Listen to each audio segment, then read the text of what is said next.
Hello everyone, welcome to J NEET education. My name is Pratiksha Tamrakar और आज के video lecture में हम करने वाले हैं क्लास 9th चैप्टर 1 साइंस का मैटर इन आवर सराउंडिंग्स का पार्ट 6। इसके भी पहले प्रीवियस लेक्चर में हमने बहुत सारे चीज़ें पढ़ ली थी, बहुत से स्टेट्स देख लिए थे, 3 स्टेट्स ऑफ मैटर देख लिए थे, उनका कन्वर्जन देख लिया था, उनका इफेक्ट देख लिया था टेम्परेचर और प्रेशर का। तो आज हम एक नया वर्ड, एक नया कन्वर्जन देखने वाले हैं विच इज़ इवेपोरेशन। इवेपोरेशन क्या होता है?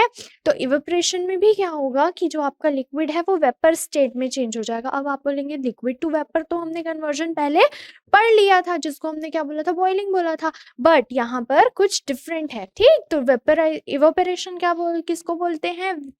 Changing of substance from liquid state to vapour state below boiling point. Okay, अगर कोई सब्सटेंस है, कोई मैटर है, वो मैटर लिक्विड स्टेट में है, लिक्विड स्टेट से किस में कन्वर्ट हो रहा है, वो वेपर स्टेट में कन्वर्ट हो रहा है, तो उस केस में क्या होता है, बिलो बॉइलिंग पॉइंट, उस लिक्विड के बॉइलिंग पॉइंट के नीचे अगर वो कन्वर्ट होता है तो उसको क्या बोलते हैं? इवेपोरेशन बोला जाता है। The process of conversion of a liquid it's into its vapor state at any temperature below its boiling point is called a evaporation. Okay, तो लिक्विड का वेपर स्टेट में conversion eight any temperature, liquid किस में convert होगा? Vapour state में with any temperature below boiling point. Okay, तो उसके boiling point के नीचे वो किसी भी टेम्परेचर में अगर वो कन्वर्ट हो जाता है लिक्विड टू वेपर स्टेट, तो इस प्रोसेस को हम क्या बोलते हैं?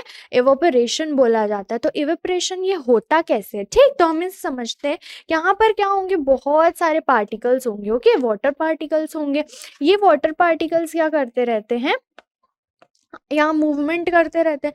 मूवमेंट करते हैं तो मूवमेंट करके ये क्या करते हैं? एक दूसरे से कोलाइड करते हैं। कोलाइड होने से ये एनर्जी का डिस्ट्रीब्यूशन होता है। ठीक, सपोज जैसे ये दो पार्टिकल्स कोलाइड किए, तो कोलाइड करने से इनके पास जो भी एनर्जी होगी, काइनेटिक एनर्जी होगी, उसको ये रीडिस्ट्रीब्यूट करते हैं। रीडिस्ट्रीब्यूट करते हैं तो सपोज इस पार्टिकल के पास क्या हो गई? हायर एनर्जी हो गई।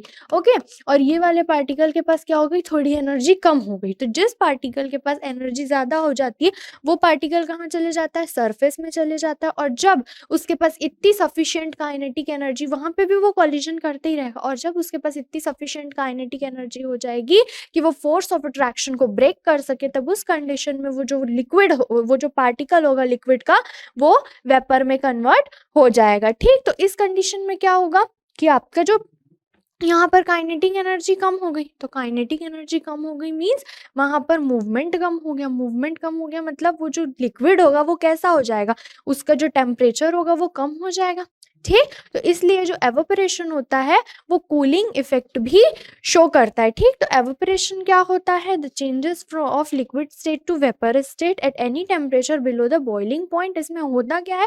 ये जो पार्टिकल्स होते हैं लिक्विड के, वो आपस में कॉलिजन करते रहते हैं, मूवमेंट करते रहते हैं। तो मूवमेंट करेंगे तो आपस में टकराएंगे, कोलाइड हो गई, कोलाइड होगा तो वहां पर रीडिस्ट्रीब्यूशन होता है एनर्जी का। तो जिस पार्टिकल को ज्यादा एनर्जी मिल जाती है वो सरफेस पे पहुंच जाता है। सरफेस पे पहुंचने से क्या होता है? अगर उसके पास इतनी सफिशिएंट काइनेटिक एनर्जी हो जाती है कि वो फोर्स ऑफ अट्रैक्शन को ब्रेक कर सके, तो वो उसको ब्रेक करके वेपर स्टेट में कन्वर्ट हो जाता है। ठीक, तो जिससे ये जो लिक्विड होता है उसका टेम्परेचर डिक्रीज हो जाता है, और ये कैसा इफेक्ट शो करता है? कूलिंग इफेक्ट शो करता है। ठीक है, सो हम कुछ एग्जाम्पल्स देख लेते हैं। फर्स्ट है, people sprinkle water on the roof of the ground on hot और सनी डेज। तो पीपल्स क्या करते हैं? अपने रूफ पे, अपना जो सनी डेज होता है वहाँ पर, उस टाइम पर अपने रूफ पे वाटर स्प्रिंकल करते हैं। तो ऐसा क्यों करते हैं? क्योंकि वो वाटर स्प्रिंकल करेंगे तो वाटर जो लिक्विड स्टेट में है वो क्या करेगा? जो वहाँ पे रूफ है, रूफ बहुत गर्म हो चुका होता है हीट सनी डेज में, तो उनसे हीट एनर्जी एब्जॉर्ब करेगा और किस में चले जाएगा? कन्वर्ट हो जाएगा वेपर स्टेट में कन्वर्ट हो जाएगा, जिससे वो रूफ ठंडा हो जाएगा। ठीक, तो ये समझ आया एवोपरेशन कैसे कूलिंग इफेक्ट शो करता है। सेकंड है लिक्विड लाइक एसीटोन, जो हम नेल पेंट यूज करते हैं, नेल पेंट रिमूवर जो हम यूज करते हैं। ठीक है, तो वो liquids like acetone, nail polish remover और alcohol placed on your palm give your feeling cool. तो क्यों ये हमें कूलिंग इफेक्ट शो करता है? क्यों? जब आप इस पे पाम पे अपने उस एसीटोन को या अल्कोहल को रखेंगे तो अल्कोहल के जो लिक्विड पार्टिकल्स होते हैं वो आपके पाम से एनर्जी एब्जॉर्ब करते हैं, एनर्जी अब्जॉर्ब करते हैं और एनर्जी अब्जॉर्ब करके किस में चेंज हो जाते हैं, वेपर स्टेट में चेंज हो जाते हैं। और आपको कैसा महसूस होता है वहाँ पे, कैसा फील होता है वहाँ पे, आप ठंडा कूल फील करते हैं। Okay, so the next is factor affecting evaporation. तो ये जो एवोपरेशन का प्रोसेस होता है उसको बहुत से फैक्टर्स अफेक्ट करते हैं। फर्स्ट फैक्टर है सरफेस एरिया। तो सरफेस एरिया आप खुद ही सोचिए कि जो मैटर है, अगर उसकी सरफेस एरिया ज़्यादा होगी तो ज़्यादा मॉलिक्यूल्स सरफेस एटमॉस्फेयर के कांटेक्ट में आएंगे, तो उनका सरफेस जितना ज़्यादा होगा वो उतने ही ज़्यादा पार्टिकल्स किस में चेंज होते चले जाएंगे, वेपर स्टेट में चले जाएंगे। तो जैसे ही सरफेस एरिया इंक्रीज होता है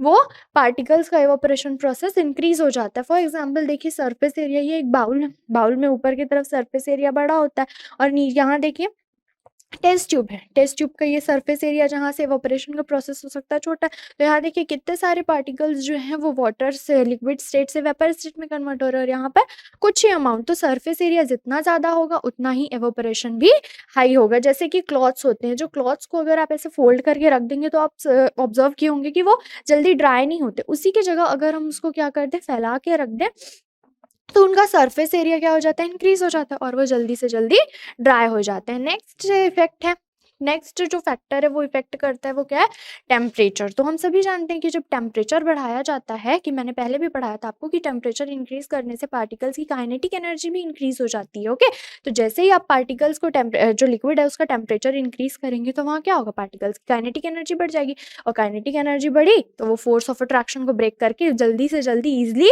इसमें कन्वर्ट हो जाएंगे, वेपर स्टेट में कन्वर्ट हो जाएंगे। ठीक, तो टेम्परेचर इंक्रीज होगा तो जो हमारा एवापोरेशन का प्रोसेस है वो भी इंक्रीज हो जाएगा। ओके, तो ह्यूमिडिटी, ह्यूमिडिटी क्या होती है, humidity means present of water in atmosphere. मतलब जब amount of water present in the atmosphere, अगर वाटर एटमॉस्फेयर में हमारे वाटर मॉलिक्यूल्स प्रेजेंट होते हैं तो उनको हम क्या बोलते हैं, ह्यूमिडिटी बोला जाता है।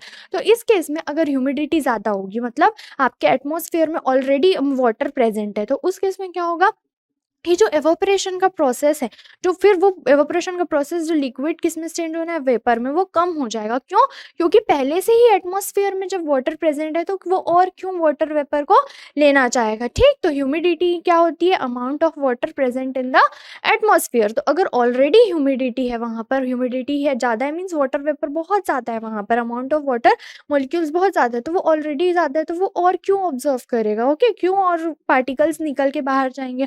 ठीक है, तो जैसे ही ह्यूमिडिटी ज़्यादा होती है, जो एवापोरेशन का प्रोसेस होता है वो डिक्रीज हो जाता है। इसी वजह से जो रेनी डेज होती हैं उस टाइम पर जो हमारे कपड़े होते हैं वो जल्दी से नहीं सूख पाते, क्योंकि ऑलरेडी वहाँ पे ह्यूमिड प्रेजेंट है, वहाँ पे वाटर वेपर प्रेजेंट है, तो कपड़ों में से वो वाटर वेपर निकल के कैसे एटमॉस्फेयर में जाएंगे। ठीक, तो ह्यूमिडिटी अगर इंक्रीज होगी तो एवापोरेशन का प्रोसेस डिक्रीज होगा। नेक्स्ट है वाइंड स्पीड। तो वाइंड स्पीड जो होती है, वाइंड स्पीड क्या करती है, अगर तेजी से हवा आएगी तो तेजी से हवा आने से क्या होगा, कि तेजी से हवा आएगी तो जो वो वाटर पार्टिकल्स होते हैं उनकी भी काइनेटिक एनर्जी बढ़ जाएगी। जब वो उनसे टकराएंगे तो तेजी से हवा आके वो पार्टिकल्स को ले जाएगी और जिससे क्या होगा, जो वाटर है, वाटर जल्दी ईजिली से वेपर में कन्वर्ट हो जाएगा और जो हमारे कपड़े होंगे वो जल्दी ड्राई हो जाएंगे। मीन्स एवापोरेशन का प्रोसेस क्या होता है, इंक्रीज हो जाता है। तो वाइंड स्पीड से क्या होगा, इवापोरेशन का प्रोसेस भी जल्दी हो जाएगा। ठीक, तो वाइंड स्पीड से क्या करेंगे, देखिए जैसे यहाँ पे रेट ऑफ ड्राइंग क्या है, जब यहाँ पे थोड़े से आपको ये देखिए यहाँ पे ये यहाँ पर ज्यादा वाइंड है, ये बहुत तेजी से हवा चल रही है, बहुत हाई स्पीड, और यहाँ थोड़े से ही हवा चल रही है। तो यहाँ क्या होगा, जैसे ही ये वाइंड्स वाटर से टकराएंगे तो वो क्या करेंगे, जो वाटर मॉलिक्यूल्स होंगे उसको भी अपने साथ ले जाएंगे, तो इवापोरेशन का प्रोसेस क्या हो गया, हाई हो गया।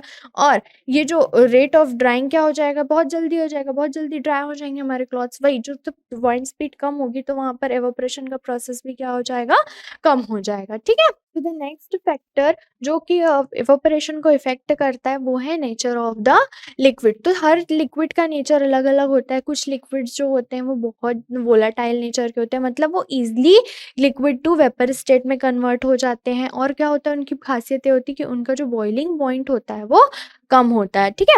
उसी के कंपेयर में अगर हम वाटर लेते हैं तो वाटर का जो बॉइलिंग पॉइंट होता है वो होता है 373 केल्विन और उसको इवेपोरेट होने में भी टाइम लगता है, ठीक। तो हम ऐसा कंक्लूड कर सकते हैं कि बॉइलिंग पॉइंट जितना कम होगा इवेपोरेशन उतना ही हाई होगा। जैसे कि अल्कोहल लेते हैं, तो boiling point of alcohol 350 kelvin is less than that of the water. This means that interparticle force of attraction in water are less than in water. तो हम क्या कंक्लूड कर सकते हैं कि जिनमें इंटरपार्टिकल फोर्स ऑफ अट्रैक्शन कम होगा तो वहां पर इवेपोरेशन का प्रोसेस हाई होगा, या बॉइलिंग पॉइंट जितना कम होगा, बॉइलिंग पॉइंट जितना लो होगा, उनमें भी इवेपोरेशन का प्रोसेस हाई होगा, ठीक। तो आई होप आपको समझ आए होंगे ये 5 फैक्टर्स। तो क्या क्या थे? सरफेस एरिया, तो सरफेस एरिया इंक्रीज होने से इवेपोरेशन इंक्रीज होगा। नेक्स्ट क्या था? टेम्परेचर, तो टेम्परेचर इंक्रीज करने से भी इवेपोरेशन इंक्रीज होगा। नेक्स्ट ह्यूमिडिटी, ह्यूमिडिटी से क्या होगा? अगर ह्यूमिडिटी इंक्रीज होती है तो इवेपोरेशन डिक्रीज हो जाएगा, ठीक है। ये हमने डिस्कस कर लिया है। और नेक्स्ट क्या था? वाइंड स्पीड, तो वाइंड स्पीड इंक्रीज होगी तो भी इवेपोरेशन इंक्रीज होगा। नेचर ऑफ लिक्विड, तो नेचर ऑफ लिक्विड में हमने स्टडी किया कि अगर इंटरपार्टिकल फोर्स ऑफ अट्रैक्शन ज़्यादा है तो फिर वहाँ पर इंटरपार्टिकल फोर्स ऑफ अट्रैक्शन ज़्यादा है तो इवेपोरेशन कम होगा, और अगर बॉइलिंग पॉइंट कम है तो इवेपोरेशन क्या होगा? हाई होगा, ठीक। आपको समझ आ गया फैक्टर्स। तो अब हम देखते हैं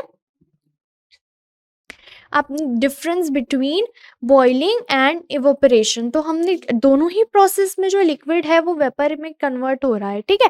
तो दोनों में डिफरेंस क्या होता है? तो फर्स्ट है boiling occurs only when the liquid is heated to a certain temperature called the boiling point of the liquid. तो बॉइलिंग कब होता है? बॉइल करने पर वाटर कब लिक्विड में, लिक्विड कब वेपर में चेंज होता है? जब हम उसको हीट करते हैं तभी, ठीक। तो बॉइल अगर करना है, बॉइलिंग का प्रोसेस करना है, तो उसके लिए हम क्या देते हैं? हीट प्रोवाइड करते हैं। और हीट प्रोवाइड करने पर एक सर्टेन टेम्परेचर पर ही वो जो वाटर है वेपर में कन्वर्ट होना स्टार्ट होता है, जिसको हम क्या बोलते हैं? बॉइलिंग पॉइंट बोलते हैं। नेक्स्ट है evaporation of a liquid takes place of its own. तो हमको यहाँ पर क्या देना पड़ता है? हीट प्रोवाइड करना है। उसी के तरह इवोपरेशन के प्रोसेस में, इवोपरेशन के प्रोसेस में क्या होता है कि वहाँ पर वो खुद से ही होता है, अपने से होता है और इट्स ओन।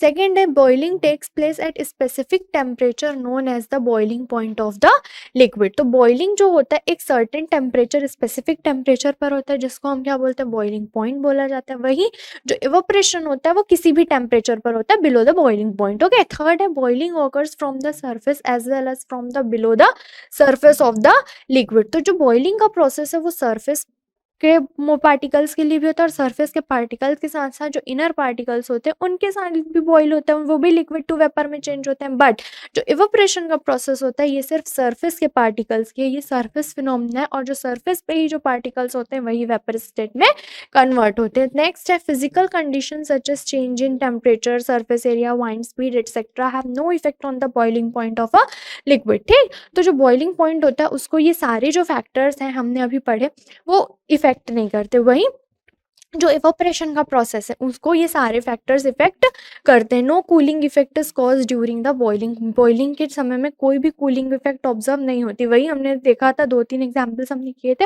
उसमें हमने पढ़ा था कि जब इवेपोरेशन का प्रोसेस होता है तो वहाँ पर हमको कूल फील होता है, हम कूलिंग इफेक्ट वहाँ पर शो करते हैं। तो आई होप आपको बॉइलिंग और इवेपोरेशन दोनों बहुत अच्छे से समझ आ गए होंगे।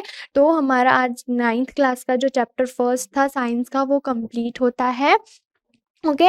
तो मिलते हैं नेक्स्ट वीडियो लेक्चर में। Thank you.